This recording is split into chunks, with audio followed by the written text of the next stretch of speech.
자, 안녕하세요. 박성필입니다. 오늘 HLB 보도록 하겠습니다. 자, 오늘 HLB가 시간의 하한가를 갔습니다. 자, 이유는 이 뉴스죠. 자, 이르면 10월에 리보세라짐 허가 재심사를 신청한다.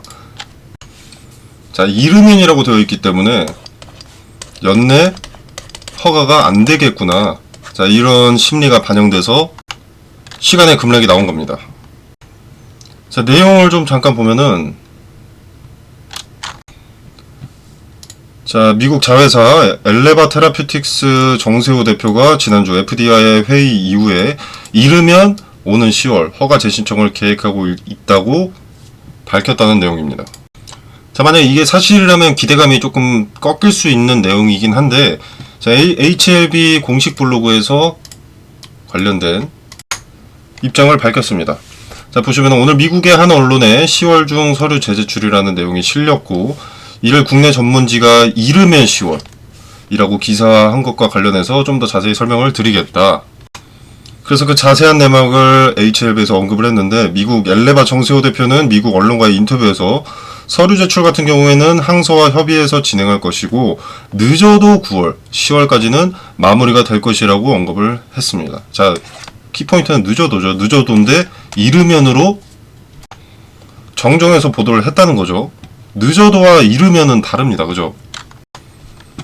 자, 그래서 좀 더 들어가 보면 항소와 협의해서 일정을 확정해야 하나 아직 협의가 완료되지 않은 상태에서 질문이 들어왔고, 통계적으로 CRL 이후 재제출을 준비하는 기간을 고려해서 늦어도 9월, 10월 안에는 될 것이다 라고 답변한 것을 이르면 10월이라고 표현했다. 자, 그러면서 이렇게 글을 남겼습니다. 저희는 다음과 같은 목표를 가지고 있습니다. 항소와 협의해서 자료를 최대한 빠르게 준비하고 긍정적으로 업데이트된 임상 최종 결과 데이터를 함께 준비하여 최대한 빠른 시간 내에 제출하는 것이다. 자, 일단 기사 내용은 팩트가 아닌 것이 확인이 된 거죠. HLB 사측에서 확인을 해준 거죠. 정세호 대표가 인터뷰에 응한 건 맞는데, 기자가 FDA에 서류 제출 언제쯤 할 것이냐고 물어서 항소제약과 시기를 논의 중이다. 항소제약과 협의하고 있다. 아무리 늦어도 9월, 10월 이전에는 하조라고 가볍게 말한 것을 자극적인 기사로 내보낸 겁니다. 자, 그럼 승인은 언제 날 것이냐? 자, 제 개인적인 생각이지만 크게 오래 걸릴 것으로 보이지는 않습니다. 자, 일단 이미 승인 신청을 했던 만큼 자료들은 이미 준비가 되어 있습니다. 그죠? 그리고 이제 CRO와 임상 사이트 FDA 제출용 자료 준비 기간만 더하면 되기 때문에 오랜 기간이 필요하지 않아 보입니다. 자, 이전 미팅에서 미비점이 없다고 했습니다. 그죠? 그리고 이제 보완할 것이 없다고 했습니다. FDA 측에서. 그리고 폼 483 관련해서도 이제 보완한 내용 외에 추가로 지적할 사항이 없어서 항서제약에서 추가로 제출할 서류도 없다고 밝힌 적이 있습니다. 그러면서 FDA도 BLA 재신청 서류를 제출할 것을 강력히 권고한다는 의견도 별도로 기재했다 했습니다. 자, 재심사 절차에 필요한 서류들은 이미 갖춰 있고 FDA에서도 문제가 없다는 것을 확인했기 때문에 처음부터 심사할 필요가 없고 절차를 건너뛸 수가 있다는 거죠. 승인까지 오래 걸릴 것으로 판단되지가 않습니다. 자, 그리고 지금 재승인 신청이 늦어진다고 하더라도 지금 리보세라닙 캄렐리주마 병용 치료제가 얼마나 약의 효과가 뛰어난지 전 세계가 임상 데이터를 통해서 알게 되었는데, 고작 요런 자리에서 시간의 급락이라뇨. 이번 기사 내용과 주도 주체가 연관이 있거나 기사 내용을 토대로 주도 주체가 드리블을 한다라고 봅니다. 개인들은 애초에 승인 기간에는 관심이 크지 않습니다. 승인 여부를 중요시. 이번 기사를 토대로 시간의 하한가를 만들어낸 주체는 건전한 투자자인 개인 투자자들의 투심이 아니라는 것을 말씀드리고 싶고, 개인적인 사견이지만 신약이 승인되면 지금의 주가는 바닥을 넘어서 지하일 수도 있기 때문에 물량을 선점하려는 의도로 생각이 됩니다. 자, HLB의 신약을 생각해보면 전체 생존기간, 그러니까 MOS 23.8개월입니다. 그죠? 자, 그러면 약의 효과로 아무것도 하지 않아도 마케팅이 된다고 볼 수 있습니다. 전세계. 자, 간암 1차 표준 치료제의 가능성이 높기 때문에 먼저 접촉을 해오는 부분이 많을 것이고, 시판을 하게 되면 빠른 속도로 미국 점유율을 올릴 수가 있을 겁니다. 자, 그래서 사측에서도 자금이익이 더 큰 직판을 선택한 것으로도 판단이 됩니다. 뭐 별다른 거 안 해도 마케팅은 될 테니까. 자, 그리고 다시 한번 말씀을 드리지만 FDA에서 문제가 없다고 했었고 추가 자료도 필요 없다고 했습니다. 또 애초에 약에 대한 지적은 전혀 없었고요. 자, 그럼 승인이 기정사실인데 기대감이 죽는다? 그 자체가 주가 컨트롤입니다.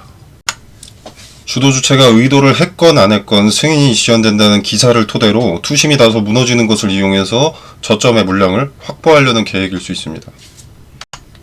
자, 1차원적으로만 생각해도 누가 봐도 승인에 가까운 신약, 가담 1차 표준 치료제의 높은 가능성을 가진 신약입니다. FDA의 재심사 권고로 기대감이 더 커진 상황이고요. 승인 거절의 리스크가 거의 없는 상황인데 조금 늦어진다는 헛소문에 주가가 휘청인다는 것 자체가 잘못된 일입니다. 자, 그리고 6월 26일이었죠. FDA 미팅을 앞두고 악성 루머가 떠돌았었습니다. 자, 이때도 주가가 급락을 했었고요. 자, 누군가 주가를 의도적으로 내리고 싶어 한다. 손절을 유도하고 있다라고 생각이 됩니다. 주가를 내려서 이득을 얻는 주체가 있다면 공매도 세력이나 저점의 물량을 확보하려는 주체밖에 없을 겁니다. 자, 아무튼 HLB 사측에서도 해명을 했고 늦어진다고 하더라도 더 중요한 것은 승인 여부입니다. 자, 결국 승인이 되면 그때부터는 그 자체로 장기적인 캐시카우가 될 재료고 이제 이후에도 적응증 확대로 파이프라인이 추가되면서 기대감이 더 붙을 수 있습니다. 자, 물론 주가의 한계는 어느 종목이나 당연히 있겠지만 지금 이 가격은 아닙니다. 의미 없는 내용에 집중해서 패닉셀 하지 마시고 무엇이 중요한지 명확하게 판단한 뒤에 대응하시길 바라겠습니다. 자, 이전에 악성 루머나 이번처럼 헛소문에 패닉셀 하지 않을 수 있도록 카톡방에서 무엇이 중요한지 분석을 통해서 근거를 토대로 중심 잡으실 수 있도록 돕겠습니다. 자, 그리고 이번 일을 토대로 주가가 단기적으로 급락을 하게 된다면 오히려 평단을 낮추고 물량을 더할 기회가 될 수 있습니다. 자, 매수의 근거가 포착되는 즉시의 타점 공유 드리도록 하겠습니다. 자, 매수의 근거는 달리 말하면 반등의 근거가 포착됐을 때 즉시 매수하는 것을 의미하기도 하기 때문에 기회가 될 수 있다고 말씀을 드립니다. 자, 카톡방 참여는 어렵지 않습니다. 영상 설명란에 보시면 여기 더보기 버튼이 있습니다. 자, 이 버튼을 누르시면 카톡방 링크가 기재가 되어 있고요. 이 링크를 클릭하시면 이렇게 그룹 오픈 채팅 참여하게 있습니다. 자, 입장 코드 없이 자유롭게 참여 가능하시고 이 공간 안에서 제공되는 정보는 일체의 금전을 요구하지 않습니다. 여러분의 투자에 도움이 되기를 바라면서 마무리하도록 하겠습니다.